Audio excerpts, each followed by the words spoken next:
All right, what's going on today, YouTube? Welcome back to your favorite cyclist YouTube channel. This week, we're taking a look at a bicycle tire inflator. But before we get into today's video, if you're new to my channel, make sure you head down below, hit that subscribe button for me. If you already are subscribed, make sure you hit that bell icon right next to that. That way you get notified every time I upload.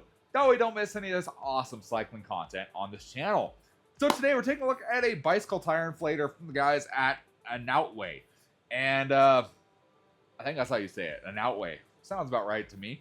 And some of you guys might say you've done a lot of these little bicycle tire inflators, and I agree. I have done a few of them, and honestly, it comes back to I kind of like these things. They work really, really well. And that's coming from a guy that, growing up, there was two options. You either carried a mini pump or you had a CO2 inflator, and that was it.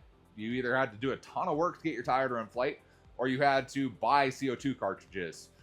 Whenever you used one, you had to buy a new one. So you kind of had those two options, and well, you kind of picked which one you wanted and you just stuck with it. So having another option out there that's just a little electric tire inflator, it's kind of a neat thing. And honestly, it's what I've grown to run. I now run an electric tire inflator on my gravel bike here, the Poseidon X, and on my road bike, the Poseidon Triton.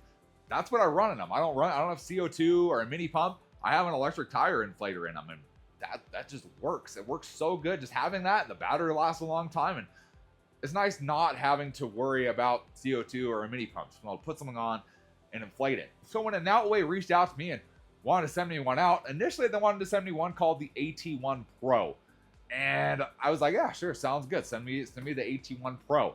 Then they kind of watched my channel a little bit and realized that most of my bikes are kind of lower pressure tires that are bigger. So gravel bikes, mountain bikes, fat bike, stuff along those lines, and then I would benefit more from the AT1 Max. Now, I went online trying to figure out what the difference is exactly between the Pro and the Max, and I didn't find that much. The only thing I can assume is the Max is made for kind of a lower pressure tire or a wider tire, so it might put out a little more air versus the Pro. Don't really know. Don't have the Pro, and there really wasn't much information out there. They pretty much said, hey, we see you have some bigger tired bikes. Why don't you try out the Max instead of the Pro? And I said, sure, sounds good. Send me one out. So we got the Max right here. So weight on this guy is 198 grams, has USB-C charging, max pressure can go up to 120 PSI. Pretty simple. There's not really much to it here. So when you open the box up, you get pretty much two things here. You get the inflator right here. So this is one of the bigger ones I've tested before. However, it has kind of a lot of features to it. And like I said, it is the Max. So maybe it has some extra airflow pumping capabilities. So you have the power switch, and then you have a plus and minus for changing the pressure on there. All on there, and then of course the screen to show you what the pressure currently is at.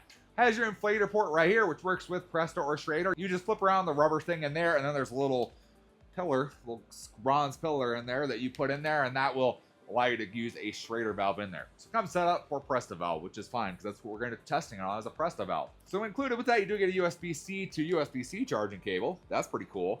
You get an extra O-ring, you get a ball inflator needle, and then you get this little hose here. Now, this little hose here is kind of an extension. So it works as an extension to this little pump. So you can pretty much screw this hose onto your pump here, and it gives you kind of an extension to it. Different style wheels, things like that. This hose is also important if you're running TPU tubes. Now, if you haven't seen a TPU tube, so a TPU tube is like this orange tube here. These are really lightweight stuff here. And if you're running one of these, you want to use this hose here because of how this valve is attached. So a lot of these TPU tubes use the same kind of material up on the actual valve. So when you use one of these, you actually need to use this extension on there. And what this extension does is it pretty much keeps the heat of the pump away from your tube. The pump itself will actually get pretty warm while in use, so you do need to use this hose to keep this from melting and causing failure in your actual tube, which would be a whole disaster. So make sure you carry the tube with you, especially if you're using TPU tubes as your backups. So carry the tube. It's going to save your life one day. So comes with that included in there, as well as a Presto adapter you can put on the end. Right now, this is just set up for a Schrader valve. Pretty simple, honestly. Not much to it. So comes with all that included in there. Has everything you need to use this thing. Charged it up. Didn't take very long to charge at all. And I think we're ready to test this thing out. So we're going to test this thing out on my Poseidon X here. So this thing runs a 700 by 40 gravel tire, and I'm generally running these about 35 to 40 PSI. We're not running tubeless right now, so I kind of run a little bit higher just to make sure I don't pinch a tube or anything like that. So we're going to give this guy a shot and see how this thing actually works. It's pretty simple how everything works on this inflator. So if we go ahead and look back here, like I said, you have your power button. So let's go ahead and push and hold that until it turns on right there. And you can see our pressure, and then you can see our battery life. So that's 3 bars for the battery life right there. It's fully charged. And then 0 PSI, that's going to be your current pressure, you know, if you're inflating a tire. Obviously, we're not, so 0. So we can go ahead and push the down button. You can also push and hold, and it will speed through everything. Like I said, we're going to go to 40 PSI. We're going to set it at. USB-C charger right up on the top there. Pretty simple. Not much to this guy. Pretty simple. I think we're ready to go ahead and try and inflate some stuff. So let's go over down by the bike tire. Let's hook this guy up. We'll see what happens. All right, so I just did it. It didn't record, of course, so we're going to just do it again. Why not? So down at 0 PSI, nothing in there. Make sure a little valve is loosened up at the top. Got the guy here set at 40 PSI. And we're just going to go ahead and push this guy on, just like so, and then we hit our power button.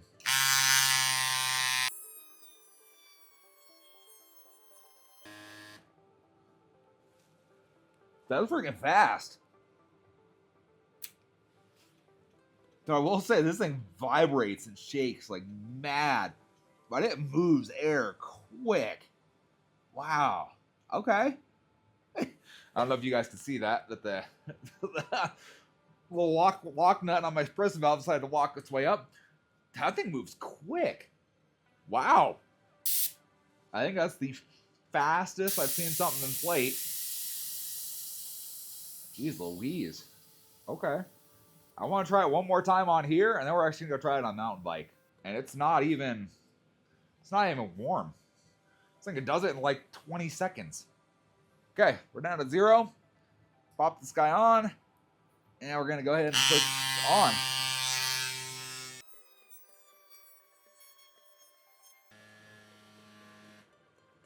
That was 33 seconds to go from 0 to 40. Wow. Oh, okay, so we dropped 1 bar. It's getting a hair bit warm, but not. It is not bad. Wow. Okay. I'm impressed already. Okay. We're going to go try this with my mountain bike now. I want to see how it does with like a big fat tire, because that's what I said this thing is for. I mean, it did good with the gravel tire. Let's go try it with mountain bike. So my mountain bike has a slightly different valve on here. These are the muck-off hybrid valves here. So they're kind of a Presta, kind of a Schrader. At the top, they're a Schrader. So do that. We'll open up our little valve on here. Let our air out.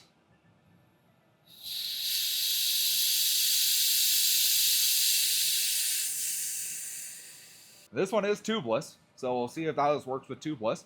We're also going to test the hose, because the hose is straight up for Schrader already, so we're just going to use that.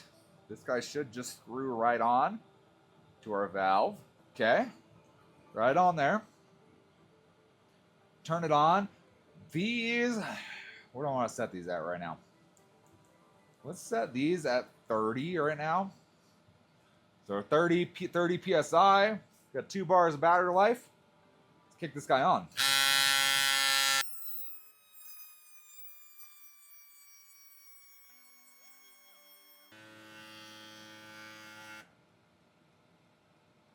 Yeah, that was not bad at all. That's pretty solid. I'm pretty happy with that.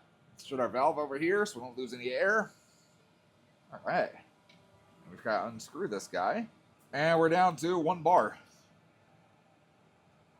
That's not bad. That thing worked pretty good, I feel like. Now, some of you are going to say, why don't you death test this thing like you do other ones? And I would, except this thing's working. Like, good. Like, it's not even hot.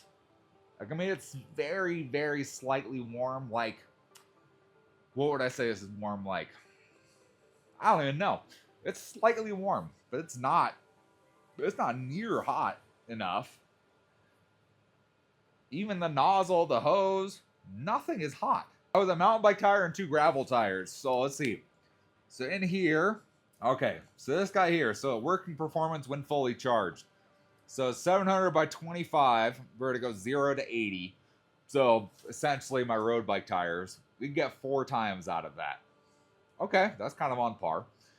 But with this guy being the max, being for kind of the higher volume tires, like mountain tires, gravel tires, it doesn't really give that specific. It pretty much gives you a 29er, 29 by 2.2, which I mean, that was a 27.5 by 2.4 that we filled up for a mountain bike. 0 to 30, it'll do 3 times. It says 70 to 80 seconds. I don't know. I think it might have done that a little quicker. Might have done a little quicker. Obviously, it's not as specific, but that's not bad. That is not bad at all. And I mean, we did 2 of these up to 30, and then 1 of those up to 30, and we still have. Yeah, we still have 2 bar. We have 1 bar left on here. So, I mean, it's already done its 3. We could do another one. It would probably fill up another gravel tire, probably another mountain bike tire. But it's not. It doesn't feel like it's gonna fail. Like it's not burning hot. I like the packaging on this guy. A lot of the other ones I've tested, have been just like the aluminum case to it. And that aluminum, while it keeps heat out of the pump, it also gets ridiculously hot as well. And that's kind of my big pain in the butt with those, is you have to use a little sleeve with them. Otherwise, the pump gets ridiculously hot. This one feels really nice, really solid, really comfortable.